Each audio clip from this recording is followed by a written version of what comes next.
Mana bu Alloh taologa bo'lgan muhabbat daraxti. Qalbimda o'syapti bu daraxt. Mana bu uy-joyga bo'lgan muhabbat daraxti. Hayotim davomida qalbimda o'syapti bu ham. Mana bu pullarga bo'lgan muhabbat daraxti.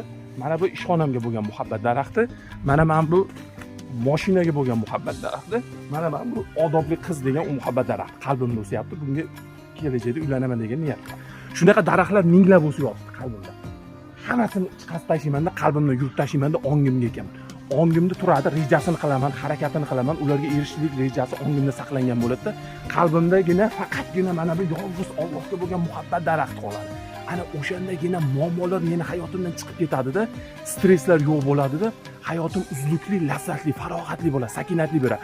Mana bu sevgi daraxti menga shunaqa rohat tuyg'ularini beradiki, hayotda o'zimni shunaqa baxtli his qilamanki, u tuyg'ular bilan butun jasadim rohatlangan, ruhim rohatlangan holatda hayotim kechiriladi uzluksiz tarzda.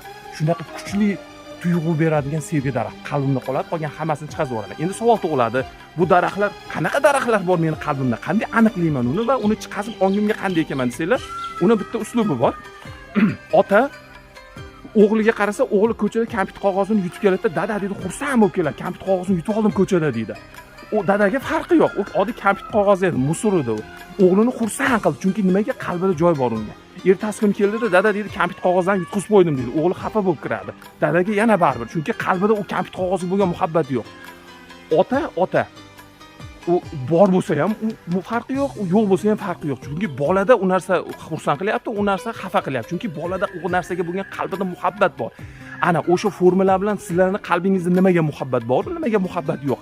Bo'lib olinglar-da, o'shani chiqazishga harakat qilinglar. Endi chiqazishlik bo'lsa qalbimizda mana bu zotga bo'lgan zotni tanishlik bilan bo'ladi. Hayotini o'rganish, ya'ni ism sifatlarini o'rganishlik bilan bo'ladi. Islom tarixini o'rganishlik bilan bo'ladi. Payg'ambarlar tarixini o'rganishlik bilan mana bu sevgi daraxti o'sib kattaradi qalbimizda.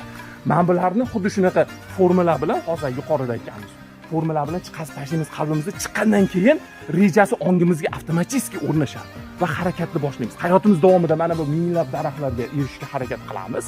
Lekin muhabbatiga kelganda faqat mana bu zotni o'rganib, qalbimizda muhabbatni jo qilamiz. Hammaga mana shu ishning sohibiga bo'lgan muhabbat qalblarda jo bo'lishligi nasib qilsin.